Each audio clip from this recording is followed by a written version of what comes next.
Nurah Speaks is a weekly podcast that tugs at the soul and consciousness of the Black community.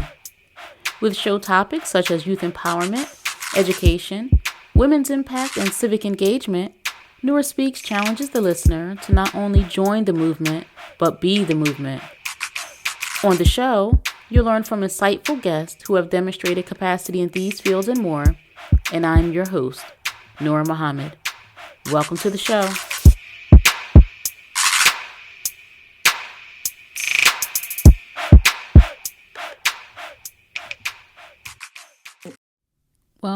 Welcome to another episode of the Nurah Speaks podcast, and I am your host, Nurah Muhammad. It is always a privilege and pleasure to be with you each and every week to have a conversation about issues that are impacting our community. On the podcast, we talk about not just issues or the problems, but we also talk about solutions and guidance to help us find our way out of the problems. And I'm grateful to have this platform, and I'm grateful to have your ear for the time that I have it. I do not take it for granted. As I said in the last episode, there's so much content that's streaming. There's so much content that that you're being targeted for. And so for you to take time and lend your ear to the Nurah Speaks podcast, I'm grateful. But I also know that you get quality content on the Nurah Speaks podcast. You have a program that is designed for you, is designed for our community to help us manage our behaviors, to help us manage our thinking, to have a conversation and guests to discuss ways that we can improve the outcomes in our community. It is not enough for us to be those people that talk about the problems and use different words, different phrases, different languages to discuss the problems, but it is for us to identify them and identify solutions. Now that's being productive, and that's what I bring you with the Nurah Speaks podcast and a program and content that is productive when it is put into practice. And so I'm thankful that you are with me in another episode. And there's so much that's happening, so much that's happening in the world. And it's important that we have these conversations. It's important that we, piece out the parts that are important to us, and we put the rest to the side so that we are not easily distracted, so that we're not distracted from unifying around those issues that are of most importance to us. And also it's important that we define our own narratives. And that's what you also get on the Nurah Speaks podcast. We have to define our own narratives. For far too long, we have had media outlets emphasize what they think is important for us to think about, what is important for us to talk about. And they also try to create leaders for us to talk about those problems. But we have to create and define our own narratives. And so in this episode of the Nurah Speaks podcast, I want to talk about some of the criticism that I am witnessing and that you too are probably hearing when you hear media conversations about the protests and the rebellion that's happening in this country in response to the unlawful killings of Black people by law enforcement, but also those protests that are happening around the world, not just in America. You have in Palestine, you have in France, you have in England, where people are protesting and there's just the people are just fed up. They're tired of tolerating the injustice. They're tired of marching because of the injustice. They're tired of grieving the injustice. And so what we have are folks who are in the media talking about what they see as protests, rebellions getting out of hand. And so the title of this podcast is "The Price of Injustice is an Inconvenient Rebellion." The price of injustice is an inconvenient rebellion. And so what do I mean by that? And so we certainly have protesters who are marching. We have protesters who are chanting, cheering, shouting with their megaphones. They have noisemakers. They have signs. They have T-shirts. But you also have some in the crowds who are looting. And you have some who are causing property damage. Now, let's, for a moment, separate out those instigators, those militia groups, those organized groups of anti-government forces that are creating violence, that's creating property destruction. I'm specifically talking about those people who are largely disorganized, but you see that there is property destruction. You see that there is graffiti. Again, putting to the side those people who are just out, I guess, using this opportunity to take recreation in property destruction. But those amongst the people who are outraged, who are frustrated, who are just at their limit in dealing with more murder and killing by state actors against Black people. And the people are at a tipping point. And so there is property destruction, and you do see looting. But what I'm saying to you is that the price of injustice is an inconvenient rebellion.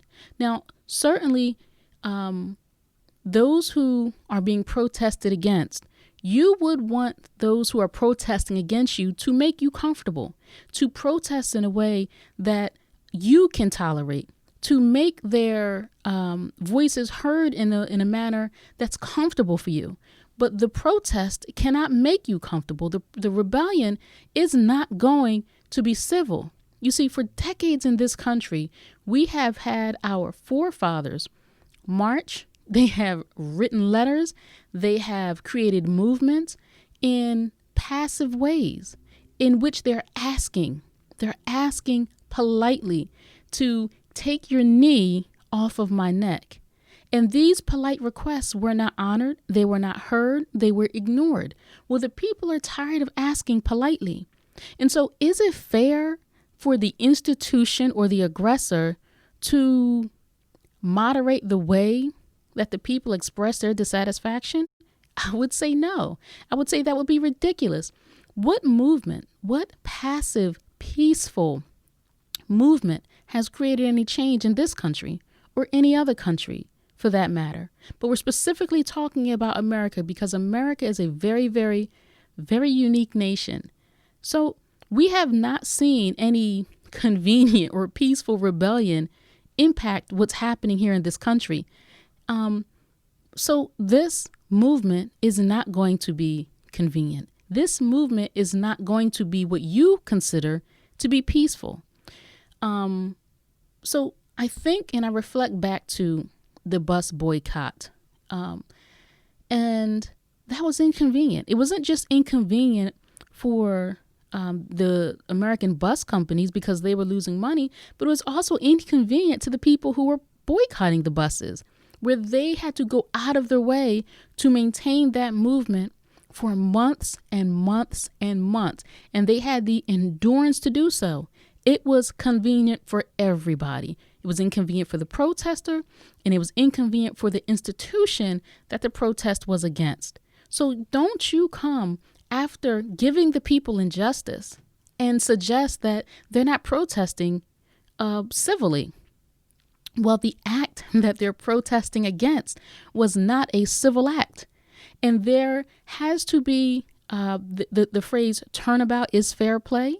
There has to be a mechanism for the people to express their dissatisfaction against such vile, cruel, and inhumane acts that are not rare, that are not infrequent, but that are the rule here in America. The people are unhappy. And so the actor of aggression has to change what he or she is doing, or the people are going to continue in their protest, and it is going to be inconvenient, and it is going to be raucous, and it is going to upset you. because the protest is made to upset you. You cannot tell the victim how loudly to scream ouch. And so I know that there are those of our people, Black people, who are witnessing what's happening in the cities, and there's property destruction, and there are fires that are being set. Now, I don't want my property to be destroyed. I don't want your property to be destroyed. But I also know that when the people have to have their voices heard, sometimes words don't do it. Sometimes you have to show force. Now, I do not condone violence or property destruction. My religion is Islam, and it is the religion of peace. And the only time that I condone violence is when violence is made against me or you, and we have the natural divine right to defend ourselves. But what I am saying is you cannot expect the people who have had their limit of injustice, expect them to make their protest one that you would find comfortable with, you would find yourself comfortable with. And, you know, there's a lot of people who are criticizing the protesters. And I say you don't have any place to criticize them. If you had, in fact, listened 2 years ago, 3 years ago, 4 years ago, we have so many instances of the unlawful taking of life, of Black life, and no one's listened. Well, now as I said, the people are at a tipping point, and they're not going to make it comfortable for you, and you shouldn't expect it to be comfortable. So what I would suggest is we recognize the people's pain, because that is what's being expressed, the people's pain, the sickness in this country. And now we want to be disgusted because the patient is exhibiting the illness or manifesting the disease in this way. This is the effect of a cause. And if we don't root out the cause, then this effect is what we are going to get. So what I would suggest, the same outrage that some have to the nature of the protest, I would suggest that you would do better and be more constructive to channel that energy at the cause of the protest. There was a headline in a Philadelphia newspaper that said, "Buildings matter too." How insensitive. How terribly, terribly, terribly insensitive when the people are protesting the loss of a father, of a son, of a man, of a community member. How dare you say that buildings matter too and put that as a headline? What an insult. What a slap in the face to the people who are protesting. Now, of course, later the paper issued its apology. And we have a lot of people right now issuing apologies. But look at the cause to this effect. This effect didn't happen on its own. This is not happening in a vacuum.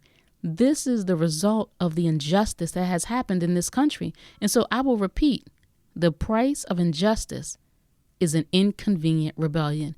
And that's what we have in this country, and it's happening across the world. And so that's the first point I wanted to talk about in this episode. The second one I want to talk about is the language that is being used in defining or describing what's happening in this protest and in this rebellion. So I'll see reporters, whether they're in the field or whether they're in the studio, talking about the protest has been largely peaceful, or was peaceful overnight, or that the protest was violent. And they use the word violent when they're describing looting. They use the word violent when they're describing property destruction.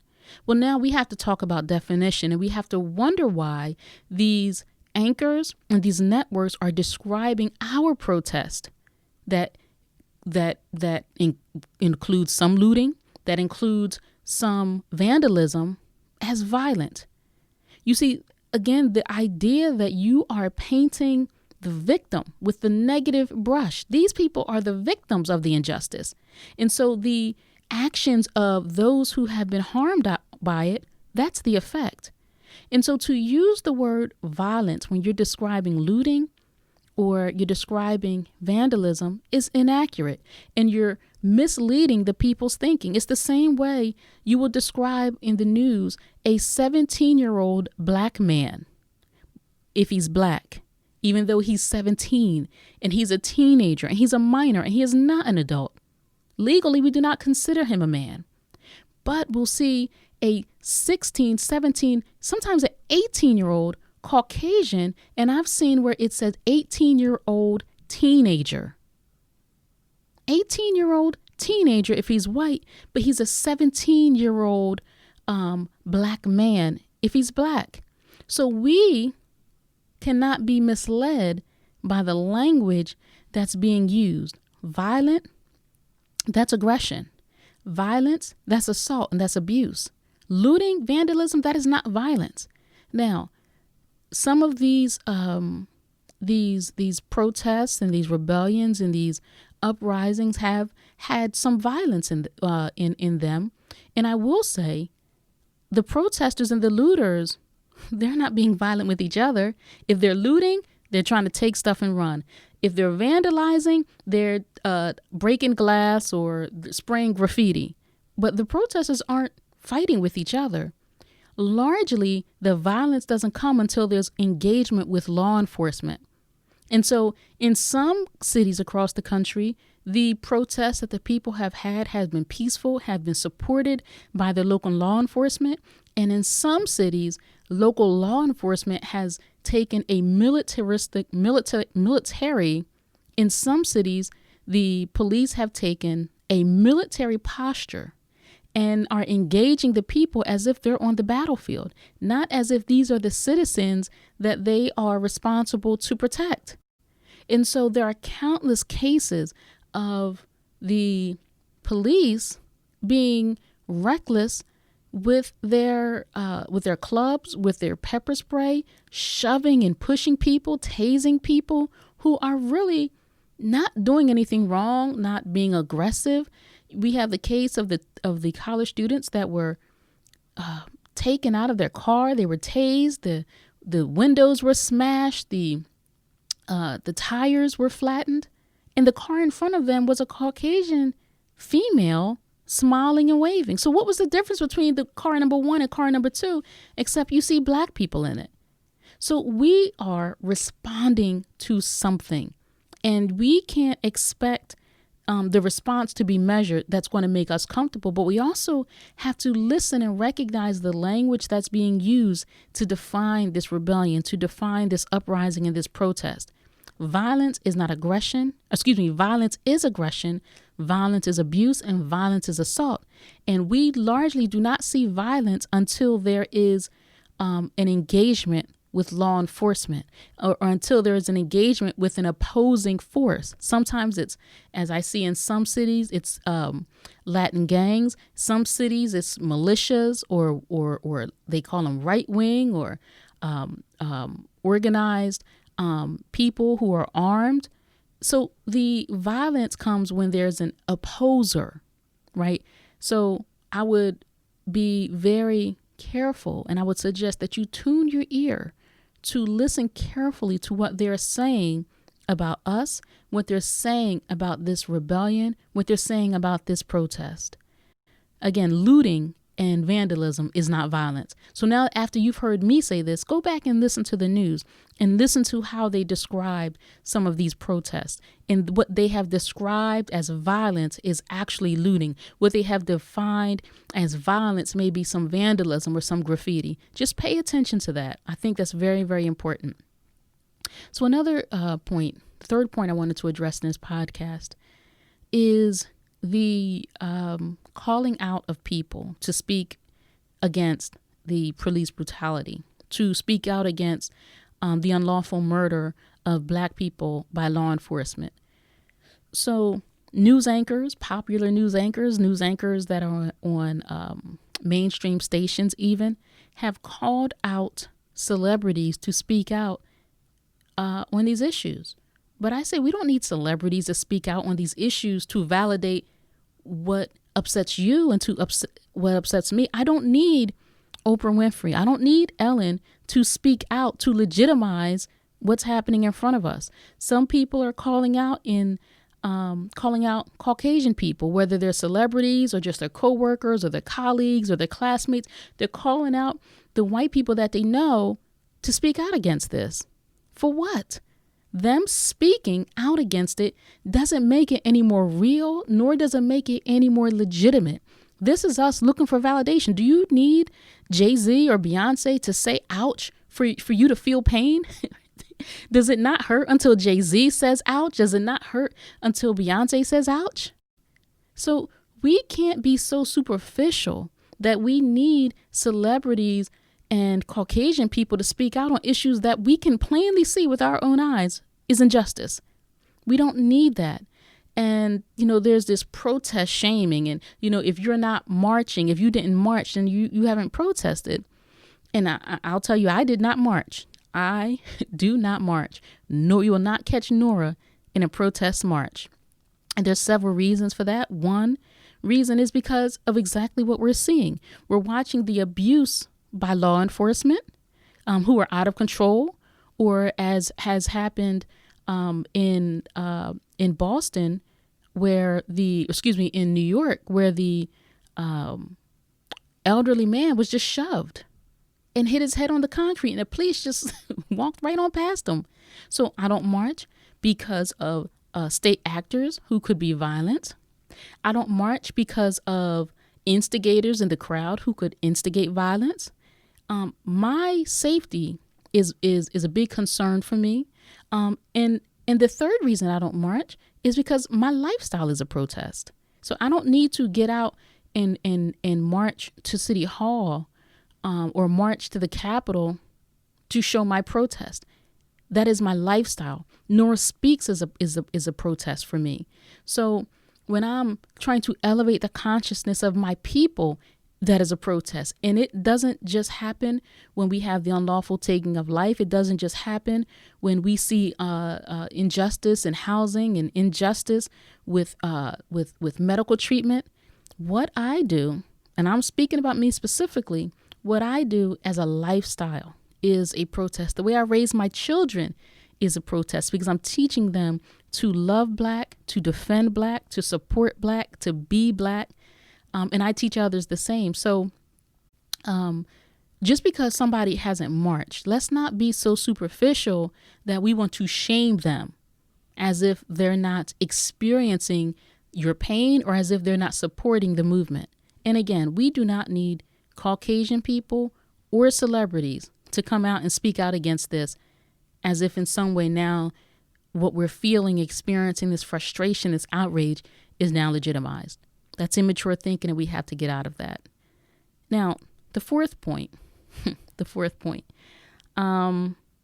So I'm involved in some organizations, and there was a letter that was being drafted so that this organization could represent as a statement the support of what's happening in terms of the protest. And in the statement, I read what had been drafted thus far in a rough copy, and in it talked about the constitutional right to civil and I believe it was civil and peaceful, constructive protest. So the person who drafted this letter, I said, no, we have to take that out. You cannot define how the people should protest, because now that is given definition to it, that is judging it. You cannot give the people the way that they should protest. Just because you think it's unconstructive, the people may not. And you cannot tell people how they should protest, especially if that people is another group, is not the same group as you. And so there was a change made. My feedback was appreciated. But then the next draft came and it still had the same kind of wording, synonyms, talking about how this should be, peaceful. And I just said, I appreciate what you're trying to do, but I don't think that's acceptable. Now, obviously, the letter can go out as the drafter drafts it and sends it. I have no control over that, but I must stand up for the truth, and I must stand up for my people who are hurting and in pain. And I can't let other people tell us what our protest should look like because they're uncomfortable with what they see. You don't have the role or the place to do that. And so I chose my words and I spoke my piece as well as I thought that I should. But that's what we have to do. We can't let other people give definition. And so now I see where we have our Caucasian counterparts with our work or, with the companies that we're in, with, or if we're students, they're asking us to help them understand racism. And so I see various lists of books online that people are recommending for others to read so that they can understand racism. And so when you have these conversations with people of other groups and a Black person is talking about the pain that they experienced, a couple things happen. Sometimes the Caucasian person cries. While you're talking about the pain that you and your foreparents have went through, that they went through then, that your father went through, that you're going through, that your son and daughter are going to go through tomorrow. While you're talking about your experience, they cry. And, I know that, there's this new phrase, white fragility, that we see surfacing. And they may not know how insulting or dismissive crying is, how insulting or dismissive their tears are, because they are they're listening to a story about something that happened to us or someone that we're connected to, and they cry. And I think to myself, well, listen, you're crying now, but when you saw the people protesting, heck, when you saw the people's blood being spilled, it did not change the behavior of your people. I'm sorry, I can't use your tears. Your tears don't change anything. Now, if you want to go and write some legislature or support the legislation that's up that people who are conscious are trying to advance, then I appreciate your action. But we can't have any more tears. The tears are insulting. Our people are spilling blood. Our people are losing their lives, and you want to cry? And maybe it is just, empathy and feeling someone else's pain. But I have to say, it is just so insulting to me. I wonder what you think. And then the other thing is when they say, I want to understand. Let's have a discussion. I want to understand what's going on. I want to understand how I want to understand how to raise my children. Now, there are any number of books that we can refer them to. But what I would suggest is listen to what the people are saying. You don't need me because you have so many stories that have been told yesterday, 2 days ago, 3 days ago. You have the story of Trayvon Martin. You have the story of George Floyd. You have the story of Breonna Taylor. You have the story of Sandra Bland. You have the story of Eric Garner. You have the story of Philando Castile. You have the story of Rodney King. How many more stories? You don't need to read a book. If you just listen to what the people are saying and recognize it's legitimate because they said it. Now, you can go read a book by somebody who's a PhD. Maybe because they have a PhD that will legitimize their story more so than the person that's on the street. But listen to what the people are saying.